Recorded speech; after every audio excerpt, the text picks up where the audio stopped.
Saludos cordiales. Bueno, en esta ocasión vengo a explicar justamente las propiedades del lenguaje y para ello es necesario, imprescindible, que volteemos nuestra mirada precisamente hasta Ferdinand de Saussure. Él, como deben recordar, posiblemente es el padre de la lingüística moderna. Él hizo toda una teoría del signo lingüístico. Él realmente revolucionó todo el lenguaje debido precisamente a que él ya no se centraba en la historia o evolución del mismo, sino que él proponía que realmente hay que estudiar cómo las palabras se relacionan entre sí y además él sostenía que el signo lingüístico, que es la unidad mínima del sentido del lenguaje, está conformado por dos elementos. El primero de ellos sería el significante, que se refiere a su forma sonora o escrita, y por supuesto al significado, o sea, la imagen mental que se está haciendo la persona.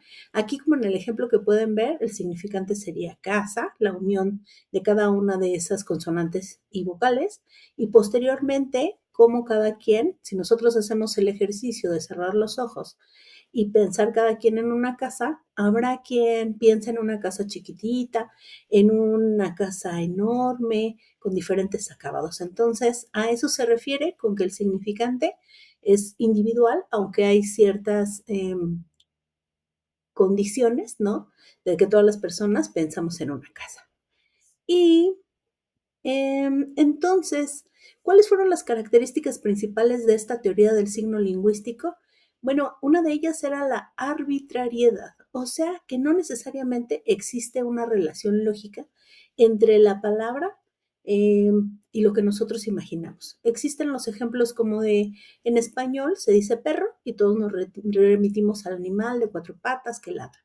Y en inglés es dog y también se remiten a ese mismo animal. Y en francés es chien y también se imaginan exactamente lo mismo. Tiene un carácter lineal, o sea que se produce uno tras otro y forman una secuencia. Los sonidos del lenguaje nos referimos a eso. Y el carácter social es que precisamente el valor de los signos radica en unas convenciones sociales que existen. Aquí vimos el ejemplo del español, del inglés y del francés, pero podríamos pensar en una innumerable cantidad de posibilidades.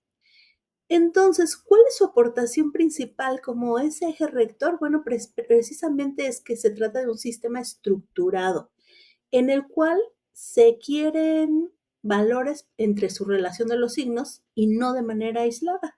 Entonces, no se trata simplemente de visualizar o de intentar hacerlo con casa, sino qué hay alrededor de casa. Pensemos en una oración muy sencilla, muy simple. La casa de Juan es inmensa y tiene un portón azul. Entonces, conforme nosotros vamos leyendo una historia o nosotros la vamos escribiendo, en nuestra mente se va ahí traduciendo literalmente en imágenes, en significados. Y por otra parte, tenemos a otro personaje muy importante, en este caso es Charles Sanders Peirce. Él fue filósofo y lógico estadounidense. Él propuso una teoría que, a diferencia de la de Saussure, tenía, en vez de dos elementos, tenía tres. A él tiene una gran relevancia porque se le conoce como el padre de la semiótica, pues él ya piensa en la significación y la representación, pero también en quién está llevando a cabo ese momento. Entonces, si nosotros lo explicamos brevemente, sería cómo los seres humanos interpretamos el mundo a través de los signos, cómo estos nos auxilian.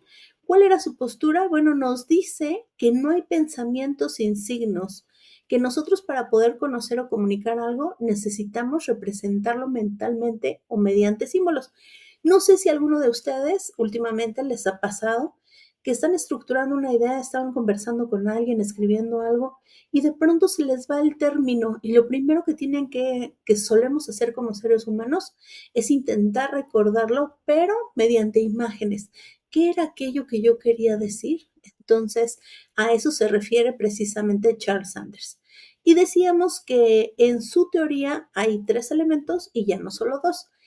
Por eso se le conoce como triádica y porque estos elementos interactúan entre sí. Aquí les quise poner una imagen muy representativa en la cual al término representamen, en este caso sería mesa, nos lleva a un objeto, cada quien podría pensar en una mesa diferente, pero ahí entra en juego ya el intérprete. Imaginemos una persona que vive en el campo y que no tiene mayor referentes que una mesa a lo mejor de plástico o simplemente de madera, y nos vamos a lo mejor a otras condiciones sociales en las cuales hay un contexto donde ya se conoce el mármol o incluso otros materiales todavía más elegantes o de lujo. Entonces, el intérprete, de acuerdo a su contexto, va a poder hacer esa interpretación del signo. Y por acá, ¿cuáles serían las coincidencias y diferencias entre las teorías de Saussure y de Peirce? Bueno, déjenme ver si por aquí les puedo ampliar un poquito para que se vea un poco más. Nos dicen, el enfoque general, bueno, desde la visión de Saussure, recuerden que es estructural, centrada en un sistema interno de la lengua. En cambio, Sanders, él ya tiene una visión semiótica y filosófica que abarca todos los tipos de signos, ya no nada más los lingüísticos. En ambos hay una coincidencia en que precisamente estudian el signo como elemento esencial de la comunicación. Decíamos que el modelo teórico, uno es binario, significante y significado, el otro es triádico, es un poquito difícil de pronunciar, y se compone, decíamos, de representamen, objeto e intérprete. Y coinciden en que los signos es una forma de un contenido para generar significado. ¿Cuál es el objeto de estudio? Bueno, en el caso de Saussure se enfoca en el lenguaje humano y en cómo los signos se organizan dentro de una lengua. El paradigma de Sanders analiza todos los sistemas de signos lingüísticos, visuales, naturales, simbólicos, y ambos consideran que son herramientas para representar la realidad, lo que decíamos, ¿no? Esta imagen que hacemos en nuestra cabeza. ¿Cuál es la relación entre los elementos? Bueno, para él el signo es inseparable, aunque el vínculo es arbitrario y convencional. Arbitrario porque no necesariamente aquel signo que nos remite, por ejemplo, perro, es una P, una E, una doble R y una O, y nosotros nos hacemos una imagen mental diferente, ¿no? A lo mejor para mí un perro son las razas que yo conozco, habrá quien un perro se imagina un perrito callejero, entonces todas son válidas, pero cada una es diversa. Y en el caso de Sanders, bueno, se relacionan en una dinámica, en un proceso de interpretación. En pocas palabras, en ambos casos el significado surge de la relación entre los elementos del signo. ¿Cuál es la importancia del intérprete? Bueno, Saussure de plano no contempla como tal esta figura. Él simplemente dice que el signo se analiza dentro del sistema de la lengua. En cambio, Sanders sí ya pone a una persona que está interpretando todo. Ambos reconocen que el signo transmite significado, aunque difieren en el papel del sujeto.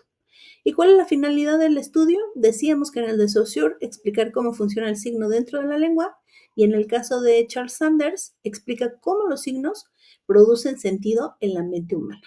Ambos comprenden el proceso de significación.